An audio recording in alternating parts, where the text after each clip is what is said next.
All right. Hello, software engineers. Professor McBurney here. Last time, and make sure if you haven't yet, you watch the first software architecture video. If you're watching this one first, go ahead and stop this video. Go watch the other one, the architecture video that got posted on Sunday night. Before you watch this one, as this one presupposes you have that knowledge. So last time we talked about software architecture. The idea of this architecture is the broad layout, the broad organization of our software as we build it. An example of this, we spent a bit of time talking about different architectural patterns. The one that we're going to focus on today is the three-tier architecture. The idea of a user interface layer above a business logic layer above a data layer. And the user interacts with the user interface. The data is all stored in the data layer, and the business logic layer connects the two. It can help filter information from the data layer, organize it to give to the presentation layer. And the reason that we use this layered approach is, again, going back to what we talked about. We want software that has high internal quality. The last time we talked about how external quality, that is the things like validation, sorry for hitting that, that is things like how happy the customer is with the product, how easy it is to use, how much it meets the customer's requirements, etc. On the other side, sorry for the noises, on the other side, we have internal quality. That internal quality includes things like the maintainability of the software, so how easily it responds to change, its stability, how easy it is to read. And the reason is, we talked about how in our agile model, we're going to repeatedly modify our project over time. We're not just writing from start to finish. This isn't like a lot of your homeworks that you've done. You start with nothing, or you start with some starter code, you add something, and then you're done. Because you have to come back to it the next day and make more changes, and the next day and make more changes, and the next week and make more changes. So we needed software that responds to change. And the metaphor we used was, if you imagine your software like a still pond, what we want to avoid is a situation where if I drop a stone, it ripples and those ripples cover the entire pond. If we make one change to one part of our code, we do not want that change to ripple out and cause us to change all of the code. That's bad. That means that as our software gets larger, each change takes more and more and more work, has potential to cause more and more and more unexpected problems. And that is software entropy. And we want to limit entropy. Entropy is inevitable. Just like in physics, eventually the universe is going to be so spread out that no particles will ever meaningfully interact again, no energy will ever meaningfully interact again, and the universe reaches heat death. That's the end goal of entropy, and it can't be avoided in physics. In software engineering, our project is going to get harder to maintain as time goes on. But if we use proper design, and part of that design is architecture, we can certainly slow it considerably. And certainly slow it for the relevant lifespan of the project, for most projects. So, briefly, let's go back to slides. So last time, and I used this metaphor before, the idea is we want to go from some set of requirements to software that has all these internal qualities. Analyzability is, I can look at the source code and understand where things are, what each given line of code does, and that's important because I need to be able to understand how to change the software or what relevant portions of the code do for the sake of defect finding, etc. The changeability, how easy it is to change the software. The stability, how far those changes propagate, how far do the ripples go out. Testability, how easy it is to test the software. That is both actually implementing tests, but also doing the setup state of the test and observing that the test outcome happens. And reusability, how easy it is to reuse portions of the software in order to make sure that our code is dry meaning don't repeat yourself, versus wet, write everything twice. Hi, my alarm is going off. That's to remind me to record this lecture. Oops. Anyway. So, from requirements design, there's a number of steps on the way. We've talked about how you can have the very high level design, choose the right architecture. You can then have kind of an intermediate level design where you start modeling individual concepts and relationships as classes. Then we have the very low level design, choosing the right data structures and design patterns, as well as when to refactor, change the design after implementation. And software architecture, this is the high level structure of the system. So major elements or modules, we'll often use the term modules or components, relations between them, and we have a number of, and I haven't mentioned these last time, but we have a number of, so here we have some architectural design patterns. An example is monolithic, that is just one very large, or not necessarily very large, but one module or group of tightly coupled modules. And most of the code that you probably would write on your own by default would end up being monolithic. And the idea is that it's not particularly maintainable because everything is really tightly coupled together. You're going to have propagating changes, etc.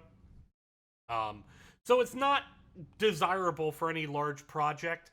The ripples in the pond are definitely going to spread out, but it's good for just if you know the project is going to stay small and you don't need a very complex design, that's going to be useful. Component-based is the idea of taking a bunch of off-the-shelf software or commercial off-the-shelf software, often abbreviated to COTS. Commercial off-the-shelf COTS. And taking all these components and just sticking them together. A good example of a component-based architecture you could think of would be something like Colab or Facebook. And the idea is you have things like a class roster paired with a place to store files, paired with a place to record or connect to online meetings. It's all these different components that are kind of meshed together all into one thing. And each component can be developed very much individually. Changes to how the roster is managed are not going to change how the file structure is set up. So they're just a bunch of very independent things stuck together into one collection of components. Facebook, you have the live wall, but you also have the friends list, but you also have the marketplace, Messenger, right? These are all different components that all, connect together, but broadly they are very separate components that can be developed very separately. Client server, this is similar to peer-to-peer, but the difference with client server versus peer-to-peer, in peer-to-peer you're very much worried about how different computers or different items within the network communicate with each other.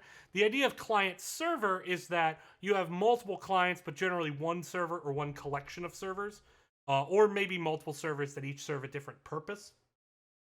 But the idea is that the client sends information to the server sends information back to the client. This could be useful if you want to do something like synchronization, where you have multiple clients working with a shared live updating service. So like a lot of gaming is done on client server.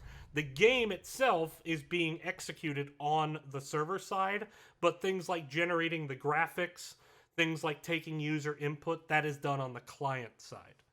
And at that point, you break your module up you break your program up, I should say, by which modules need to be on the server, need to be live updating and shared among all the users concurrently, versus which are going to be maintained strictly by the client. From there, software as a service is just a mesh of client server and component based. A client connecting to different servers that each all perform some individual component. Next week, and Sheriff is going to do this one, we're going to talk about model view controller, which is similar to 3-tier, but there are some key differences. But today I want to talk about N-tier, and specifically where N equals 3. And last time I mentioned that it's typically called user interface level, business logic level, and data level, or layer, you'll see. In this case, I'm going to use the term presentation, controller, and data. Presentation maps to user interface, controller maps to business logic, data is of course still just data. And we're going to look at an example specifically in code. So let me go to a full screen share. So the idea is I want to build some kind of application. Let's say I gave you this assignment. I gave you an assignment where I gave you, say, several gigabytes of tweet data. Just millions upon millions of tweets. And I want you to be able to, if I give you a username, you tell me how many tweets are sent by that person, or you list all the tweets sent by that person. I give you how many tweets mention a given term for each hour. So the term was mentioned like 1,000 times at 2 p.m., 987 times at 3 p.m., 400 times at 4 p.m., whatever, something like that. Find the most popular hashtags at any one time, and then find how many tweets were sent from a single state.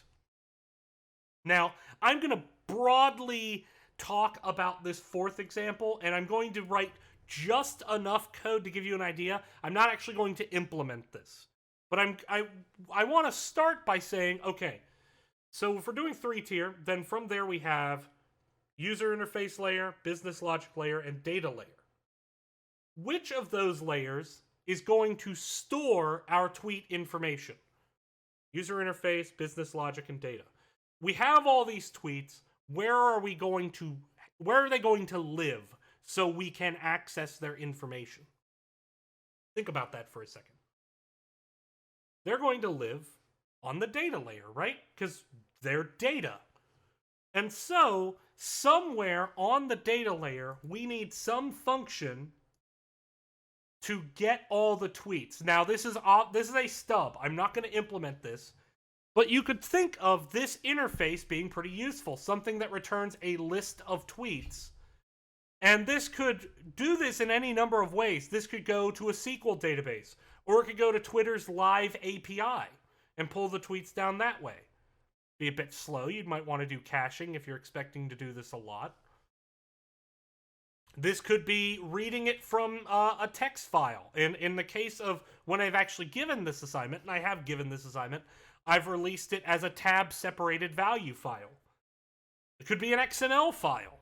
The point is, I want to define my interface here to be as general as possible, because I want the interface to not reveal how the get all tweets works. The interface should just say, what is the output? Hey, I want a list of tweets.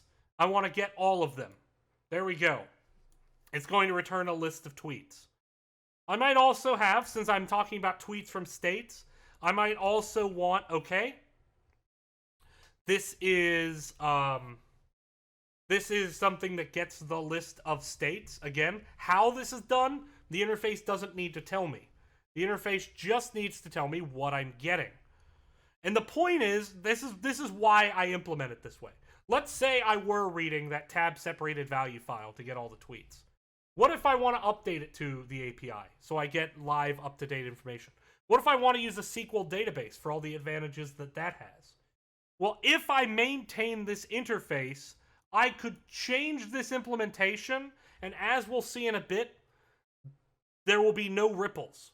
I've changed this one function, and I'm done. I don't need to change any other of the classes.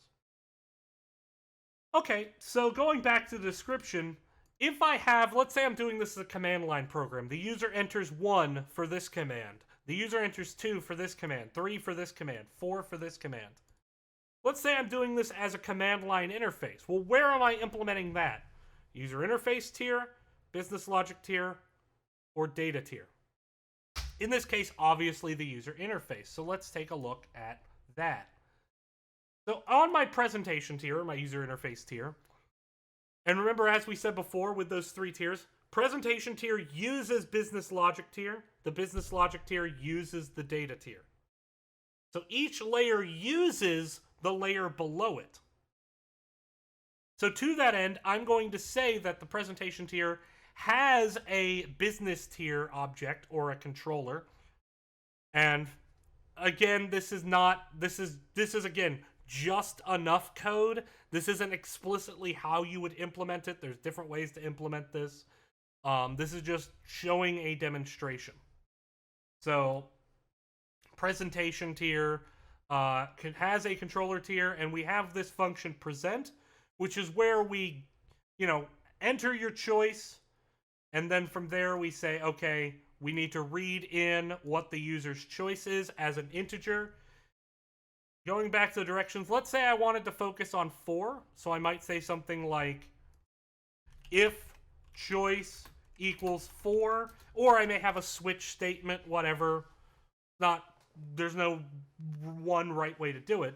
But in this case, what I'm trying to do is get the number of tweets from each state. Or actually, let me reword this. Find how many tweets are sent from a given state. Actually, get all the tweets from a given state. So if I want to get all the tweets from a given state, I might do this by going to the data layer, getting all the tweets, and then saying, okay, which of these are from West Virginia? Let's say, this is a function, get state. We're going to do that. So something like, string state equals get state.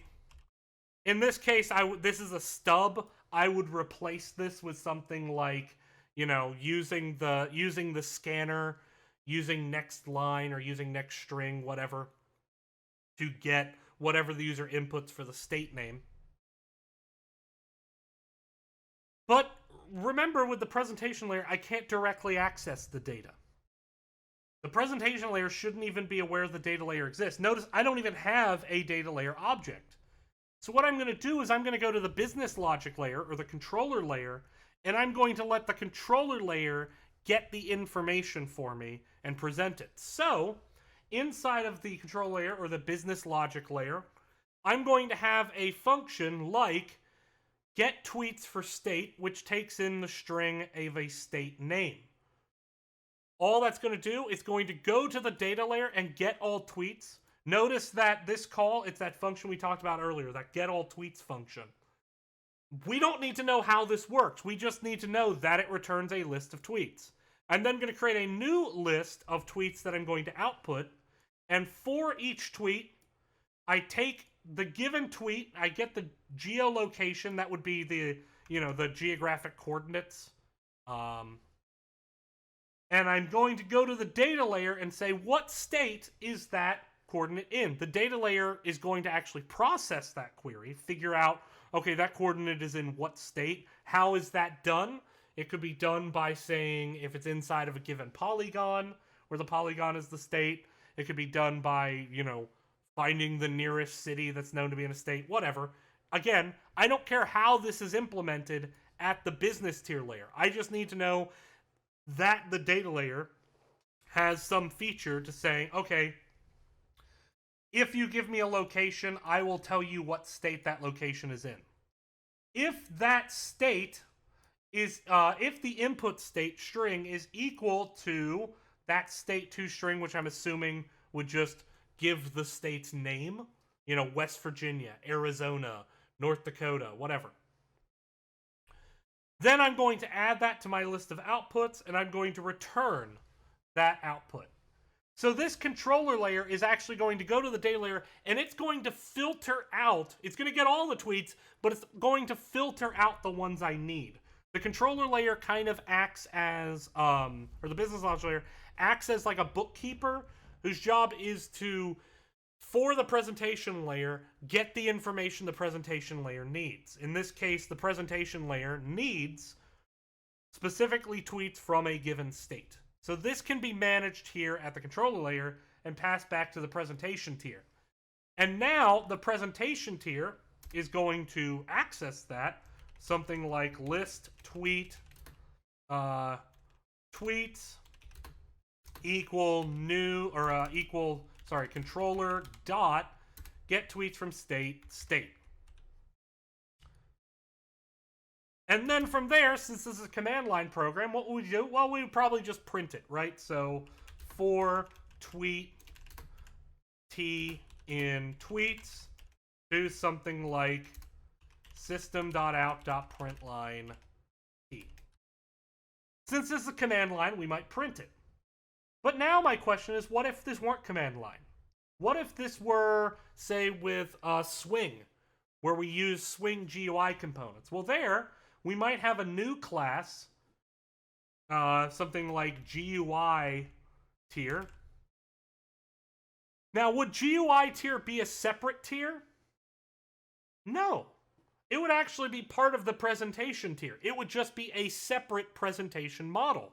And this is where we get to the advantage of code reuse, because I might have all these different Swing objects, etc., but somewhere in the presentation tier, I'm going to take in the choice, whether that choice, it won't be entered instead by a scanner. It might be something like if, and it would be some radio button,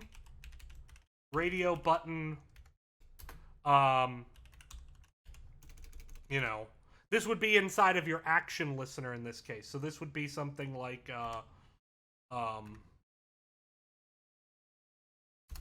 you know, so inside of some action listener, you'd have avoid action performed action event E. You'd have some function like that.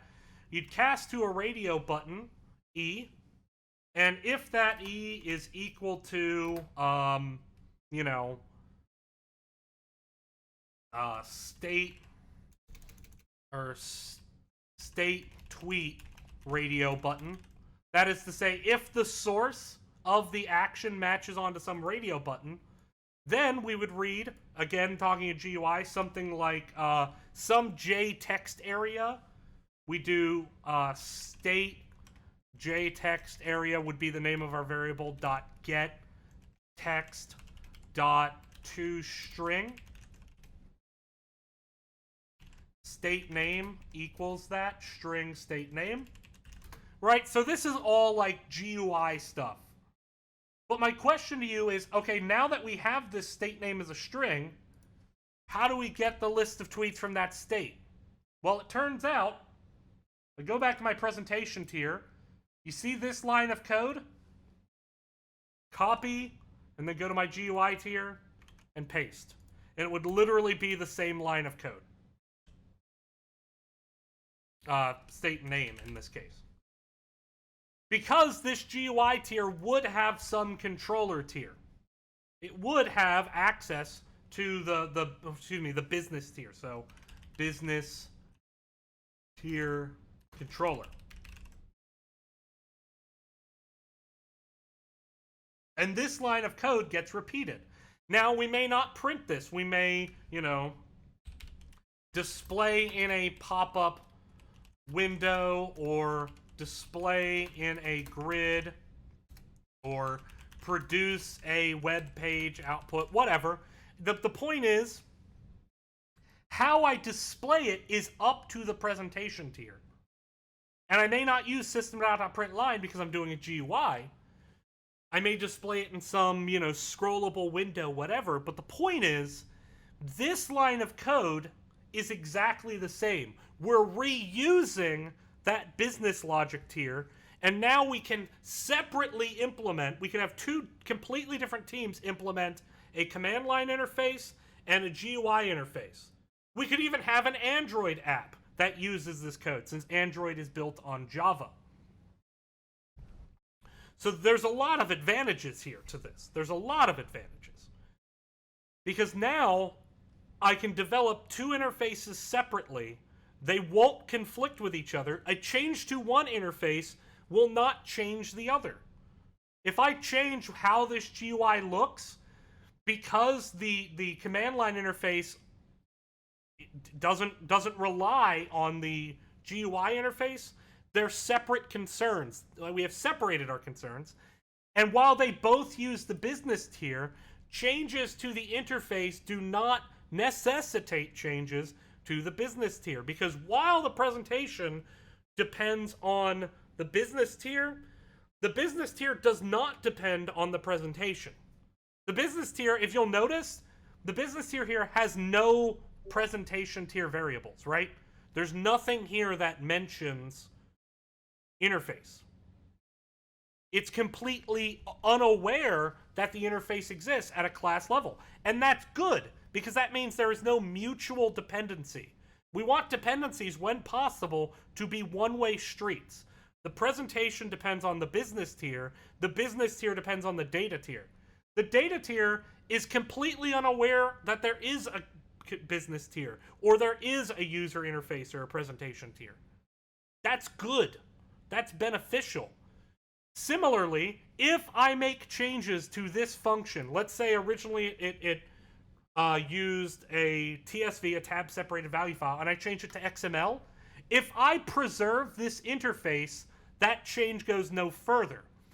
If, however, I have to change this interface for whatever reason, let's say something like string source, and now I need to get the data from some source, well, in the controller, or in the business tier, yes, naturally, I'm going to have to change this line of code. But if I can encapsulate that change, that is, change this line of code such that it doesn't change the interface for the business tier, I could stop that propagation. Now, where do I get that source? Do I get that source from the user? If I do, then naturally I'm going to have to make some changes, again, to some part of this interface to affect the presentation tier. So changes can bubble up. If I change the data tier, could, not will, could result in changes to the business tier, could result in changes to the user interface tier. It could. But if you're able to start with an interface, and if you're able to preserve that interface, then the change will not bubble up. The nice thing is changes never bubble down. A change to the presentation tier will never necessitate a change to the controller tier. It may require a new feature in the controller tier, but if that new feature is just implemented as a separate function in the controller or the business logic tier, we would just add some new function and not change any of the existing, well, then that's fine, because now, yes, we're making changes elsewhere in the code, but we're not changing things that are already there. We're just adding information. And that's desirable. So that is just a brief example. I know this is in Java and you're working in Python, but the same rules apply. It's just kind of easier to show in Eclipse because of the useful, I think, class structure tools it has. But that's the demonstration of a 3-tier architecture. And certainly if you have questions, please don't be afraid to ask. I will upload this code with the video as well as the slides I use. So with that, that's all I have for architectural patterns. I just wanted you to I wanted you to see a practical example of how this would be implemented with a 3-tier architecture. So with that, we will see you all next time. Thank you for watching. See you Tuesday.